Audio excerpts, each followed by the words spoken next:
My name is Brian, I'm 34, and I work in Atlanta as a business analyst for a tech firm. My days are usually spreadsheets, conference calls, and the blue glow of my monitor. I've always been the steady type, responsible, maybe a little boring. Olivia, my wife, is the opposite in a lot of ways. She's sharp, funny, and works as a marketing specialist for one of those big, all-glass offices in Midtown, the kind with kombucha on tap and monthly wellness workshops. We've been married for 7 years. If you asked anyone who knew us, they'd probably say we had it together. And for a long time, I thought we did too. But if I'm being honest with myself, lately things have been off. Olivia's hours kept creeping later, and she always seemed to have another team dinner or strategy session. I brushed it off.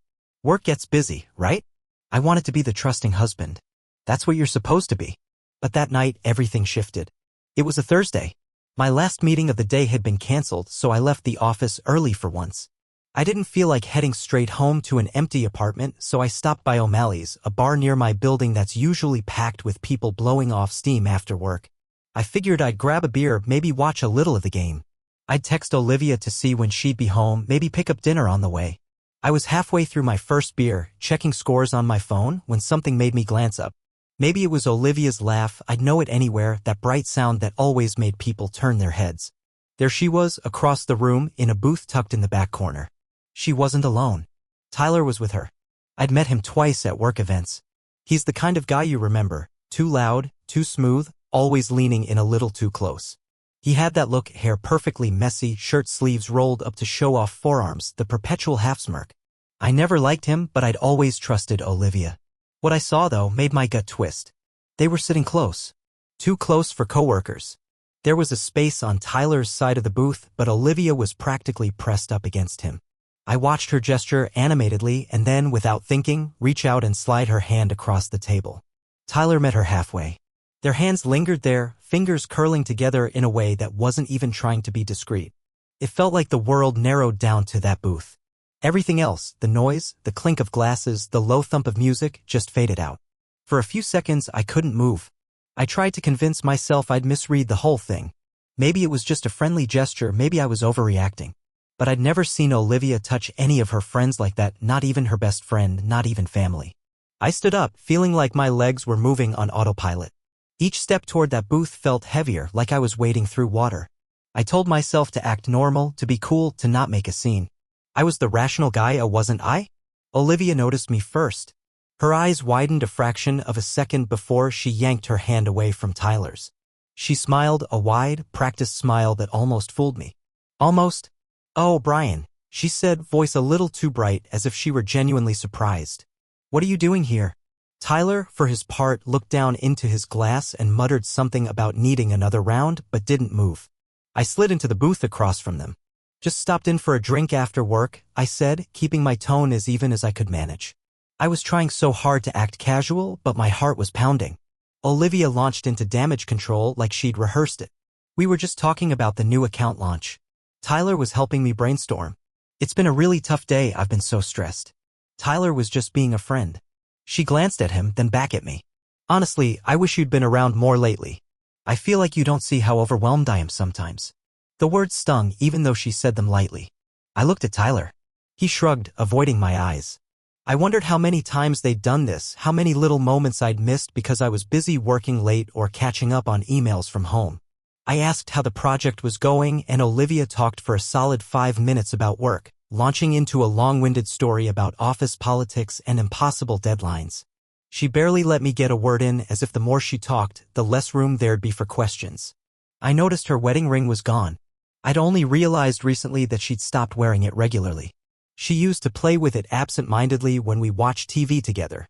I remember asking her about it a few weeks back, and she'd brushed it off. "It gets caught on things at work, it's annoying," she'd said. At the table, she laughed at one of Tyler's dumb jokes. It was a laugh I hadn't heard in a long time, and definitely not at home. Her phone buzzed twice in her bag, and she snuck a quick look at it, thumb hovering before she stuffed it away. She used to leave her phone on the table, face up, when it was just us. I tried to steer the conversation back to us, to ask if she wanted to grab dinner together after. She dodged the question, saying she needed to go over some last-minute campaign details with Tyler before tomorrow's meeting. "You know how it is," she said, squeezing my hand on top of the table for a split second, her hand cold and a little shaky. I let it slide. Maybe I shouldn't have. The rest of the night played out in fast forward. I made up an excuse to leave first, feeling like a third wheel at my own wife's happy hour. As I walked out, I glanced back. They were already leaning in close again, Olivia laughing, her hand brushing Tyler's arm. In the car, I tried to convince myself I was being paranoid. I went over every possible innocent explanation in my head. I reminded myself that trust is the backbone of any marriage. That Olivia loved me. That we'd been through tough patches before and always come out stronger. But I couldn't shake the image of her hand in Tyler's, the way she smiled at him. The quick, nervous way she changed the subject when I showed up. The missing ring. The phone that never left her sight. 100 little things I'd brushed aside suddenly felt like clues. By the time I got home, the apartment felt colder than usual. I sat on the edge of the bed, staring at nothing, my mind running in circles. Was this really happening? Was I just being insecure? I wanted to call her, to ask her to come home, to tell her how much this was eating at me. But I didn't.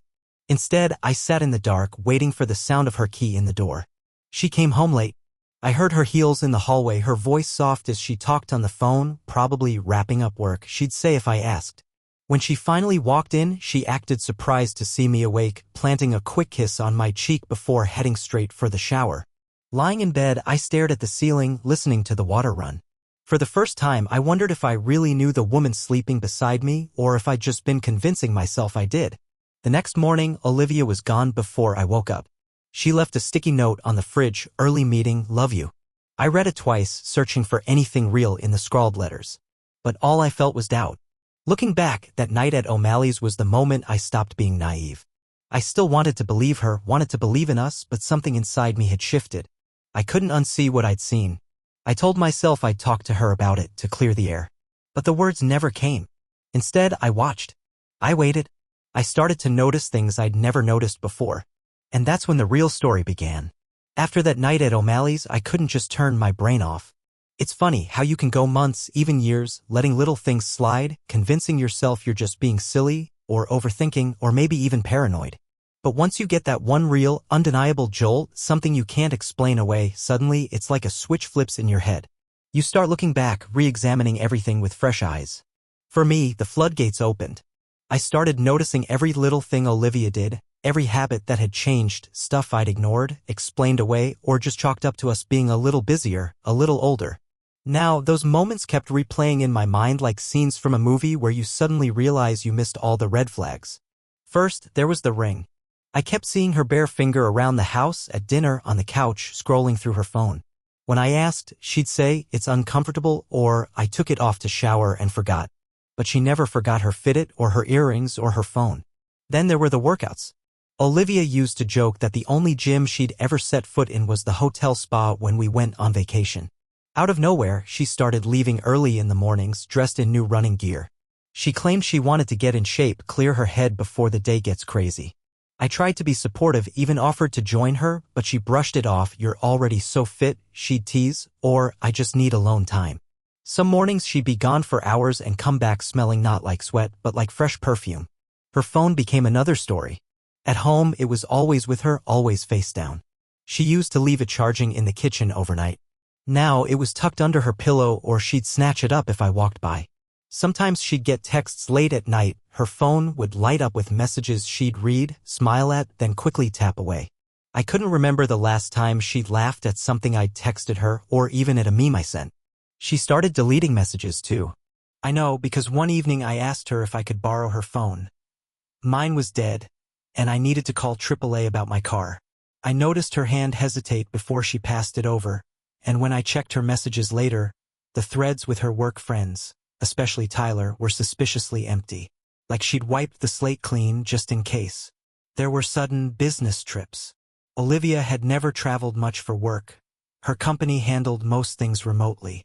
But now there were meetings in Chicago, Denver, LA, places with offices, but never before a need to fly. She'd leave on Friday, come back Sunday night, always exhausted, but somehow glowing, energized, texting someone as soon as she landed.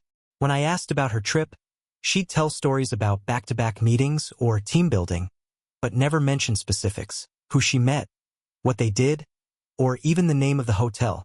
When I pressed, she'd sigh, say I was overthinking, and retreat behind headphones or her laptop. Weekend meetings became another thing.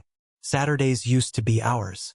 Coffee in the kitchen, wandering around farmers markets, lazy afternoons watching football or working on the house. Lately, she was always catching up or heading into the office to help Tyler with a presentation. When she got home, she'd be tired but oddly cheerful, more animated than she'd been with me in weeks. She'd shower right away, come out humming to herself, then spend the evening texting or smiling at her phone. I also noticed our relationship started feeling thin, like a sweater that's been through the wash too many times. We'd always been a team, or at least I thought so. Cooking together, making fun of reality shows, even just sitting together in comfortable silence.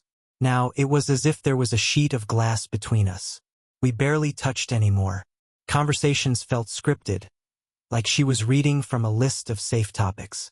When I tried to talk about us or ask if she was happy, she'd get defensive, ask why I was so suspicious, or claim she was just stressed about work. Our shared calendar, which used to be crammed with reminders, dinner with friends, appointments, trips, was suddenly empty.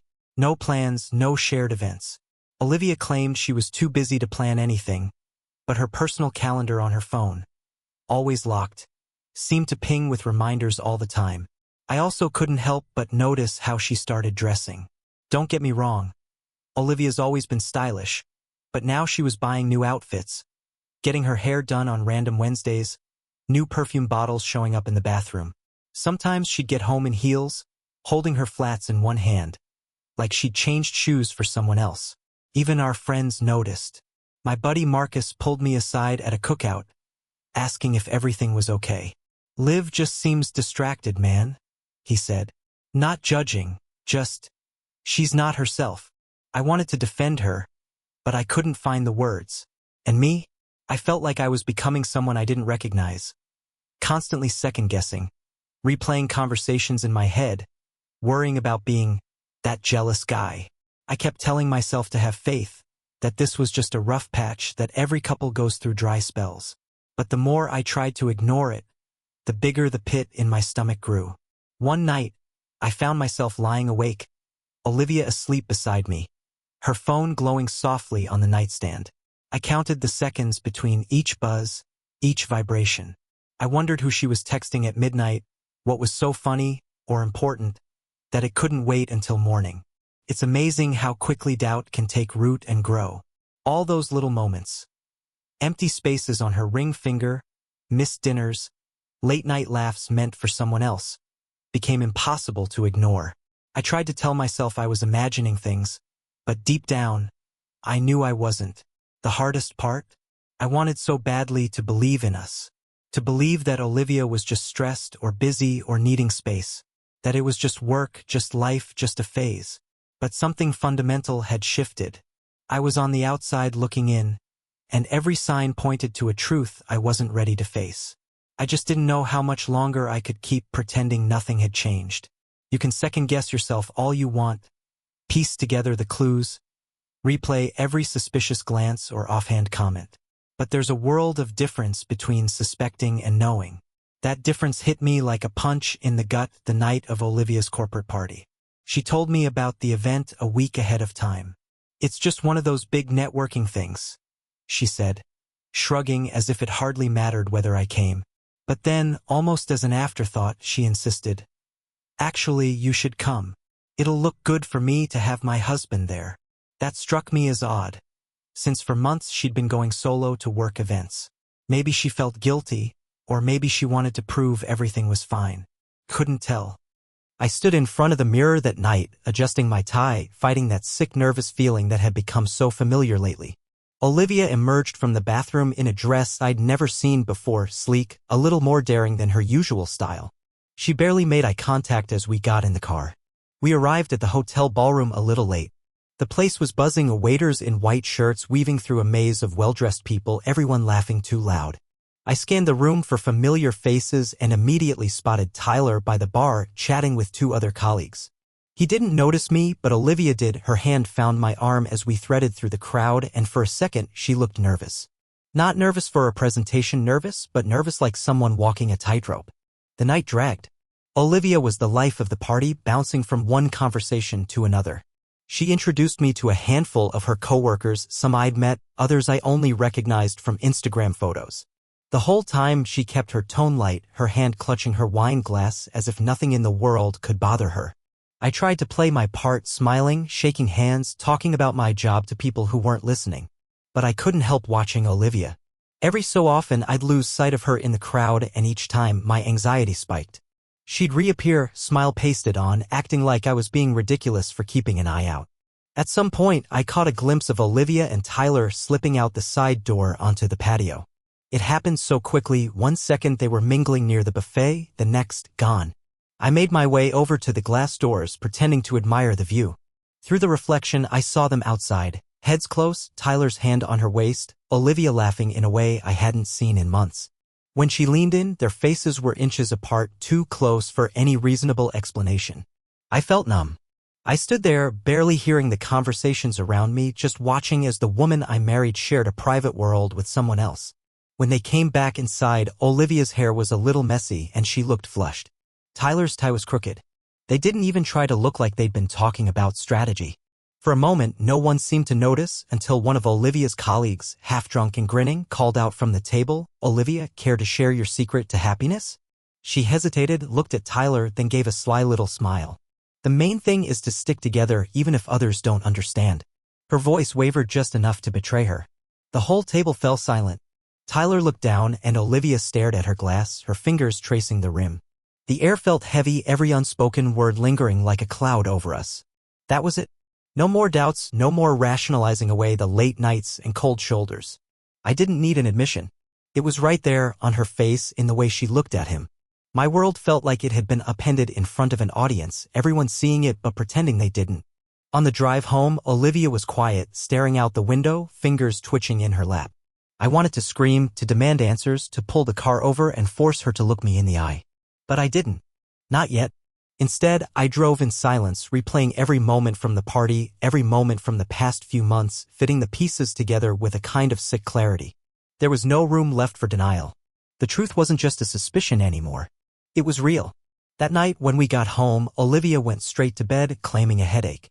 I sat in the living room, lights off, the echo of her words at the party, "Stick together even if others don't understand," ringing in my ears. The line between suspicion and certainty had vanished. All I could feel was the empty space between us, the weight of everything we'd lost. After that night, I knew I couldn't just sit around stewing in suspicion or let myself spiral into pointless arguments with Olivia. Something inside me switched. I stopped confronting her directly and started watching, listening, trying to see things as they really were, not as I wanted them to be. If I was going to do something about this, I needed the truth, cold and undeniable, not just for me, but for whatever happened next. At first, I didn't know where to begin. There's no manual for how to investigate your own spouse, and I felt sick even thinking about it. But after weeks of feeling like the world's biggest fool, I realized I had to stop playing nice. If Olivia was going to lie to my face, I needed to stop trusting her words and start trusting my gut. The first break came unexpectedly at a company picnic of all places. I was standing by the grill with a few of Olivia's coworkers making small talk when I noticed Marissa off to the side. Marissa was the wife of another guy in Olivia's department, and honestly, we'd never really talked much beyond polite greetings. But she looked distracted, almost anxious, her eyes darting to her husband, then away. It was the look of someone who was carrying a weight she couldn't talk about in public. During a lull, I wandered over, and after a bit of awkward small talk, I took a chance and asked how she was holding up. She surprised me by giving a tired, knowing smile. "You ever get the feeling you're the only one not in on a joke?" she asked quietly, barely above a whisper. I just nodded, and for a moment we both stood there, silent. That was all it took. She leaned in, voice low, "If you ever need to talk about anything, let me know." That night, after everyone had gone home, I texted her. At first, it was all surface level, how weird the company culture could be, how late our spouses had been working. But soon, the conversation turned serious. Turns out, Marissa had her own suspicions about her husband. She'd seen him texting at odd hours, found receipts for lunches that didn't add up, and noticed a sudden interest in after-work networking events. The kicker? Her husband was always in the same meetings, same cities as Olivia. We both realized we were living the same nightmare, just on opposite sides. We decided to team up, not out of revenge or spite, but because we both needed answers, real answers. Over the next few weeks, we became unlikely partners, sharing notes, comparing stories, helping each other spot patterns we might have missed alone.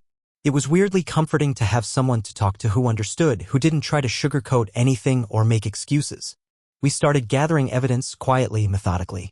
Marissa was a pro at digging through credit card statements. She found hotel charges in the middle of the workday even when her husband claimed he was at the office. I learned how to check the parking lot security cams at Olivia's building online, public feed, easy enough if you know where to look. Sure enough, there were videos of Olivia's car pulling in and out at strange times, often right after Tyler's.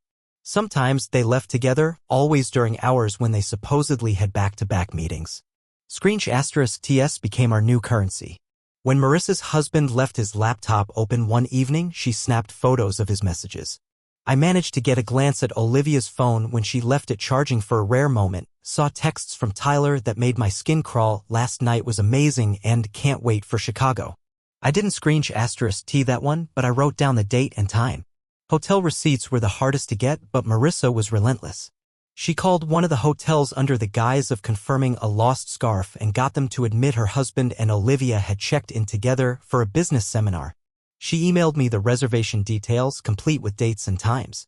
Every new piece of evidence hurt, but it also made me feel stronger. The fog of confusion that had been hanging over me for months started to lift, replaced by something like purpose. I wasn't crazy. I wasn't paranoid. I was just the last to know. Strangely, Marissa and I became friends in the process. Our conversations, which started as tense exchanges of data and timelines, grew more personal. We joked about the clumsy excuses our spouses gave, the wild stories they thought we'd buy. Sometimes we talked about everything but the affair, music, movies, how hard it is to keep a marriage afloat when life gets messy. She understood in a way nobody else did. All the while, I kept up appearances at home. Outwardly, I was calm, even a little distant. I cooked dinner, watched TV with Olivia, tried not to ask too many questions. She seemed relieved, almost like my silence was proof that I'd finally let it go. But in reality, I was watching more closely than ever. On some level, I think Olivia sensed the shift.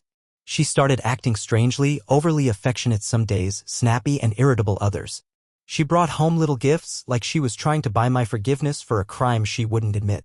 I played along, storing up every smile, every sigh, every slip of the mask. The evidence piled up. By the time Marissa and I had finished our quiet investigation, we had a folder of *TS, receipts, and video stills that painted a clear, devastating picture. We both agreed when the time came we'd use what we found. But for now, we kept our cards close, waiting for the right moment to show our hands. With every new piece of evidence, I felt the gap between the life I was living and the life Olivia thought I was living get wider. Outwardly, everything looked almost normal, maybe even better than before. I still went to work every day, still posted the occasional happy photo on Instagram, still showed up with Olivia to her friends' birthdays and her family's Sunday brunches. If you looked at us from the outside, you'd never guess our marriage was held together with nothing but duct tape and forced smiles. But behind the scenes, everything I did was calculated. I started playing a part and the role was happy, trusting husband. I kept my tone light, laughed at her jokes, remembered anniversaries. I brought her coffee in bed, just like I used to, but each gesture felt heavy, like I was moving through water. Meanwhile, quietly, I started preparing for the end. I opened a new checking account in my name only, nothing dramatic, just a slow transfer of small amounts every week. I set up a secure folder on my laptop, uploading copies of the receipts, texts, and video stills Marissa and I had gathered. I collected all my important documents, passport, birth certificate, bank statements, and moved them from the shared file cabinet into a box under my side of the bed. Things that belonged to my dad, a few keepsakes from college, my grandmother's ring that I'd always planned to pass down, I took those to a safe deposit box. I told Olivia it was for insurance stuff and she didn't question it. Some nights I would lie awake, going through imaginary conversations in my head. Should I confront her quietly at home, or make it public? Should I wait until after the holidays? What if she tried to flip the story on me? Each scenario played out with a different ending, but none of them felt good. Mostly, I was just tired of pretending, tired of hiding, tired of feeling like a stranger in my own life. Oddly enough, the closer I got to acting on my suspicions, the more Olivia seemed to notice me again. She started texting me during the day, just like when we first got together, funny memes, inside jokes, even a picture of her coffee with a heart in the foam. She planned date nights, made my favorite meals, picked up tickets to a movie I'd mentioned in passing. I could tell she was making an effort, but now I questioned every motive. Was it guilt? Was she trying to keep me off the scent? Or did she genuinely want to save what we had, even as she built another life on the side? Whenever I tried to ask her directly, though, she'd get defensive or suddenly irritable. Why are you being so weird? She'd snap, or why can't we just have a normal night? It was like she was afraid of the silence, afraid of what might come out if either of us stopped talking. I remember one evening especially. We were at a friend's dinner party, everyone laughing, passing around plates of food, someone playing an old playlist from college in the background. Olivia was radiant that night, telling stories, lighting up the whole room. More than once, she squeezed my hand under the table, her eyes searching mine as if looking for reassurance. I played my part, smiled for the group photo, but inside I felt hollow. Marissa was there too, across the table, and we shared a look that was almost a silent pact. We know. We're the only ones in this room who really know. Back at home, Olivia curled up beside me on the couch, head on my shoulder like nothing was wrong. "This is nice, isn't it?" she said. I agreed, even as I mentally added another detail to my growing list of reasons I could never really trust her again. The hardest part was pretending to be okay when all I wanted to do was confront her, demand honesty, force the truth into the open. But I'd learned something from watching Olivia: if you want to survive a lie, you have to act like you believe it. So I did. I was careful, very careful. No sudden changes, no late-night phone calls that could tip her off, no confiding in mutual friends. When she asked me to join her at a work event, I smiled and said I'd love to. When she suggested a last-minute weekend getaway, I went along, even though I knew it was just an excuse for her to clear her conscience. Every once in a while, I'd catch her watching me with this anxious look, as if she was waiting for the other shoe to drop. Maybe on some level, she sensed the walls were closing in, that I was done being the clueless husband. Maybe she even wanted to confess and just didn't know how. But every time I gave her an opening, she retreated behind old arguments and tired lines. "I'm just stressed," or "work is crazy, you wouldn't understand." She said she needed space but grew clingy when I gave it. She tried to be affectionate but recoiled when I tried to talk about the future. The more I played my part, the more I realized I was already gone. It was just a matter of time before Olivia knew it too. So I kept up the facade, kept moving money, kept every scrap of evidence safe. Every day, I checked off another item on my mental list until the moment came when pretending was no longer necessary and I was ready to step into whatever came next. The day I decided to stop pretending, it wasn't planned. It just happened. Maybe that's how it always goes. After months of careful planning, you realize the truth needs out, and it doesn't matter how many people are in the room to hear it. It was another corporate event, this one bigger than the last. Olivia was, as always, at her best, charming, quick with a joke, surrounded by the people she called friends but never invited over. She insisted I come, making it sound like it would be good for us, like sharing the spotlight would patch something up. I spent the first hour drifting from conversation to conversation, shaking hands, laughing on cue. Marissa was there too, her smile strained, her eyes flicking between her husband and Olivia and Tyler. Everyone looked like they were acting, and I wondered how many people in the room were keeping their own secrets. Dinner was served in a big, echoey hall, tables set with white tablecloths and little name cards. I could barely taste the food. I kept my phone in my pocket, thumb pressed to the folder with everything I'd collected, *TS, receipts, photos, all the evidence that my marriage was a performance for everyone else's benefit. It was when the speeches started and glasses were being filled for another toast that I finally reached my limit. I looked at Olivia, who was glowing with the attention, and Tyler, who couldn't stop sneaking glances at her when he thought nobody noticed. I stood up, glass in hand, and cleared my throat. My voice sounded distant but calm. "To honesty," I said, forcing a smile, "may everyone here have only one life to live and live it with no secrets." There was a short, confused laugh, then silence. Olivia's smile faltered, her eyes narrowing just a little, like she knew what was coming. I pulled out my phone, tapped the folder open, and placed it on the table in front of her. "I think it's time we stop pretending. Maybe you can explain these, Olivia." I flipped through photos of her and Tyler at hotels, messages that didn't leave much to the imagination, credit card charges, security camera stills. The room went absolutely silent. Tyler went pale and, without a word, pushed back his chair and left the hall. The colleagues at our table stared, eyes wide, pretending to be fascinated by their bread plates. Olivia sat frozen, hands shaking, face drained of color. For a moment, nobody said anything. Even the background music seemed to stop. When Olivia finally spoke, her voice was so small I almost didn't hear it. "Brian, please, not here." "Why not?" I said, not raising my voice. "You wanted me here." You wanted everyone to see how perfect everything was. No one moved. No one came to her defense. Someone coughed. A manager stood up as if to intervene but thought better of it. Olivia stared down at the table, blinking rapidly. Can we talk about this at home? I shook my head.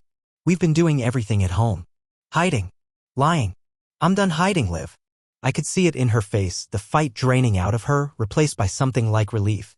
Maybe she was tired too. Marissa caught my eye from across the table, nodding ever so slightly. It was over. I put my glass down. Enjoy your evening, everyone. And with that, I walked out. The last thing I heard was the low, stunned murmur as people tried to process what had just happened, how fast the illusion of a happy marriage can crack in public, how quickly secrets can unravel when you finally stop covering for them. Outside, the air felt different. Lighter. I didn't know what would come next, but for the first time in months I felt honest. And free.